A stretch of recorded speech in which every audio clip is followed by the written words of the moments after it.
नमस्कार साथियों, not set 6 का जो रिज़ल्ट है वो डिक्लेयर कर दिया गया है। आप सभी को खुशी होगी, लेकिन क्या आपको लगता है ये रिज़ल्ट सही डिक्लेयर किया गया है? हमें बिल्कुल नहीं लगता है। ऐसा क्यों नहीं लगता है? और हमारा वीडियो लेट अपलोड होने के पीछे भी इसका यही रीज़न है कि हमने एम्स नोट सेट 6 के रिज़ल्ट को लेके, वैकेंसी को लेके जो डाटा था उसको मैच किया है और मैच करने के बाद हमारे दिमाग की बत्ती जल गई है।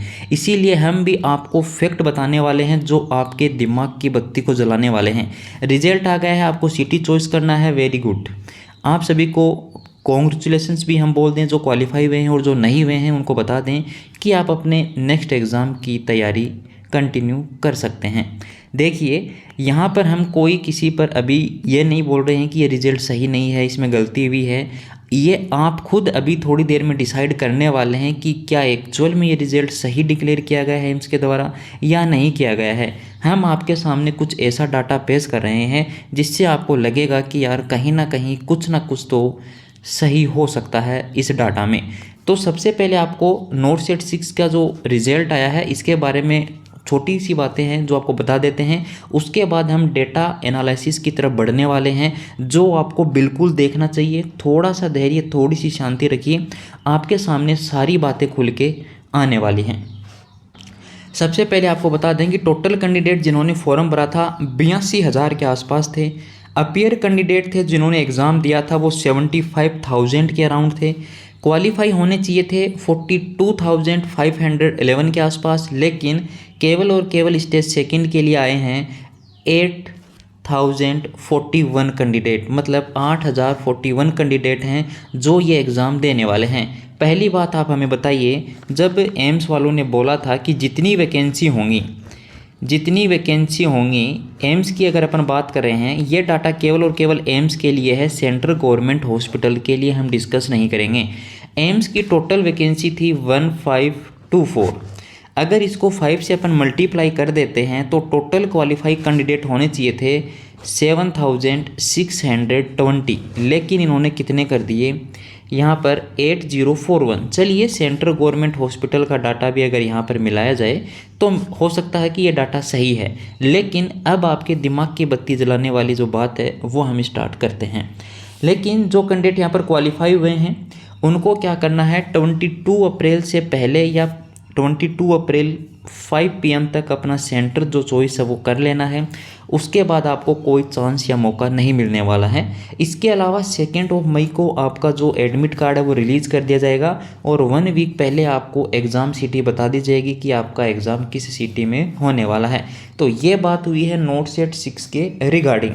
अब चलिए चलते हैं अपने डाटा की तरफ। देखिए, यहाँ पर क्वालिफाई कैंडिडेट की डिटेल हमने आपके सामने पेश की है। सबसे पहले आप सभी जानते हैं जनरल में फ़ीमेल की 457 वैकेंसी थी और मेल के लिए 104 वैकेंसी के आसपास थी। सॉरी साथियों, 109 के आसपास थी। तो देखिए, यहाँ पर जो टोटल वैकेंसी थी वो 56 के अराउंड थी। सॉरी साथियों, 566 के अराउंड थी, लेकिन क्वालिफाई कैंडिडेट कितने हुए हैं, 1003। तो यहाँ पर 5 का रेशियो देखने को नहीं मिल रहा है। अगर सही तरीके से कैंडिडेट क्वालिफाई किए जाते तो यहाँ पर 2,830 कैंडिडेट को क्वालिफाई होना चाहिए था, जो कि नहीं हुए हैं। तो ये जनरल कैटेगरी वालों के साथ बहुत बड़ा धोखा हुआ है। एम्स ने ऐसा क्यों किया है, इसके पीछे क्या कहानी है, क्या राज है, ये तो हमें भी अभी तक नहीं पता है। लेकिन चलिए, आपको अभी और फैक्ट भी हम दिखा देते हैं। ओबीसी के लिए टोटल वैकेंसी जो रखी गई थी 274 फीमेल के लिए रखी गई थी और मेल के लिए 67 वैकेंसी रखी गई थी। दोनों को अगर जोड़ देते हैं तो यहाँ पर 341 वैकेंसी आती हैं। देखिए, आपको बता दें कि इस डाटा के अंदर हमने पीडब्ल्यूडी कैंडिडेट को नहीं जोड़ा है, क्योंकि पीडब्ल्यूडी कैंडिडेट बहुत ही कम होते हैं, तो उनकी जितनी भी वैकेंसी निकाली जाती हैं वो सारी की सारी वैकेंट ही रहती हैं। क्या हुआ, कोई 5 या 10 वैकेंसी फिलअप हो जाएं तो। लेकिन ओबीसी से कितने कैंडिडेट क्वालिफाई हुए हैं, 3,470। ये आप यहाँ पर देख पा रहे हैं, जबकि इनके लिए वैकेंसी कितनी रिजर्व की गई थी, 341।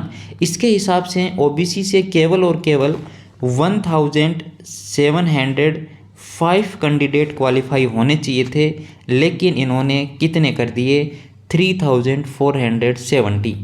चलिए अभी और डाटा आपके साथ डिस्कस करते हैं, ताकि कैटेगरी वाइज भी आपको डाटा मिल जाएगा कि किस कैटेगरी से कितने क्वालिफाई हुए हैं। हालांकि मेल और फीमेल का डाटा पता करना थोड़ा सा मुश्किल है, लेकिन टोटल कितने कैंडिडेट क्वालिफाई हुए हैं ये डाटा पता करना कोई बड़ी बात नहीं है। इसीलिए वीडियो बनाने में थोड़ा सा हम डिले किए हैं, ताकि डिटेल आपके साथ शेयर की जा सके, आपको भी पता रहे कि आपकी कैटेगरी में क्या कुछ हो रहा है या क्या कुछ नोट सेट के रिजल्ट में हुआ है।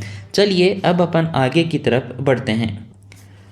यहाँ पर जो 80 की टोटल वैकेंसी थी, जो कि नॉर्मल वैकेंसी की हम यहाँ पर बात करेंगे, 177 वैकेंसी थी, लेकिन कैंडिडेट कितने क्वालिफाई हुए हैं 1626। अब आप देख लीजिए यहाँ पर 5 मल्टीप्लाई में कैंडिडेट क्वालिफाई हुए हैं या ज़्यादा हुए हैं या कितने हुए हैं, ये सब आपके पास कैलकुलेटर है, आप अपने कैलकुलेटर का यूज करके सारा डाटा चेक कर सकते हैं। हालांकि आपको बता दें कि कैंडिडेट जो 8041 क्वालिफाई हुए हैं, जो कैंडिडेट क्वालिफाई हुए हैं कैटेगरी वाइज, उनको भी अगर आप प्लस करोगे तो डाटा सेम ही आ रहा है, उसमें कोई दिक्कत नहीं है।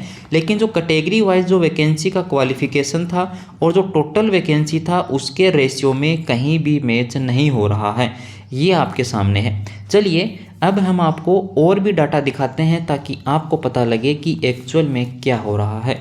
आपको फ्यूचर का जो नोट सेट है उसको लेके अब तैयार होना पड़ेगा।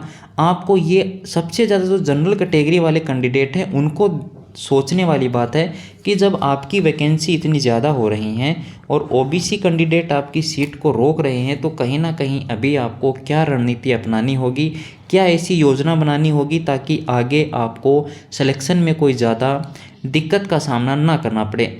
और ओबीसी एससी एसटी जो ईडब्ल्यूएस कैंडिडेट हैं, इनको और क्या इम्प्रूवमेंट करने की यहाँ पर आवश्यकता हो सकती है, सारी बातें आपके सामने होने वाली हैं।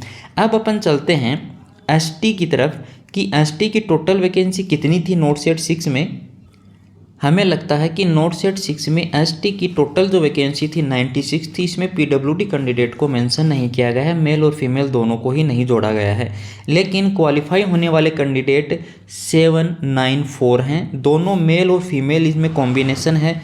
अब ये पता नहीं है कि इसमें कितने मेल हैं और कितने फीमेल हैं, हालांकि आरटीआई लगाकर जानकारी निकाली जा सकती है, उसमें कोई घबराने की आवश्यकता नहीं है। और ये डाटा भी हम आपके सामने पेश कर देंगे, थोड़ा सा इसमें टाइम लगेगा, टाइम की प्रोसेस है, लेकिन नोट सेट 6 की एक एक डिटेल हम दोबारा आरटीआई लगाकर मांगने वाले हैं, ताकि यहाँ पर पता लग सके कि एक्चुअल में हुआ क्या है, कौन सा रूल कौन सा रेगुलेशंस यहाँ पर लगाया गया है, वो आप भी देखिएगा।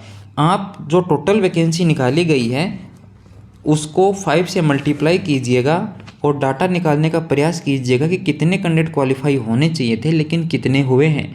नुकसान यहाँ पर केवल जनरल कैटेगरी वालों को हुआ था, जहाँ पर मे बी की टोटल 2830 कैंडिडेट क्वालिफाई होने थे, लेकिन हुए हैं केवल और केवल कितने 1003 कैंडिडेट। तो ये सबसे ज़्यादा नुकसान जनरल कैटेगरी वालों के लिए था। अब चलिए आपको ईडब्ल्यूएस का डाटा दिखाते हैं। ईडब्ल्यूएस के लिए नॉर्मल वैकेंसी 134 और क्वालिफाई कैंडिडेट आपके सामने हैं 1148। तो ये सारा था। आप अगर 134 को 5 से अगर मल्टीप्लाई करते हैं तो 670 आता है, मतलब 670 कैंडिडेट क्वालिफाई होने चाहिए थे, लेकिन यहाँ पर ज़्यादा कैंडिडेट क्वालिफाई हुए हैं। ये हम केवल जो डाटा था वो एम्स का था, हालांकि सेंट्रल गवर्नमेंट में इतनी कोई बड़ी वैकेंसी थी नहीं कि उसके रेशियो में इतना आए। इतनी सेंट्रल गवर्नमेंट में कहीं वैकेंसी नहीं है, 2 4 5 7 11 वैकेंसी हैं, उनमें इतना कोई फ़र्क नहीं आना चाहिए था जितना यहाँ पर आपको देखने को मिल रहा है। आई होप आप विचार करेंगे, सोचेंगे, समझेंगे, या फिर हो सकता है किसी से पूछेंगे, तो बिल्कुल पूछना चाहिए कि ऐसा क्यों हुआ। धन्यवाद साथियों।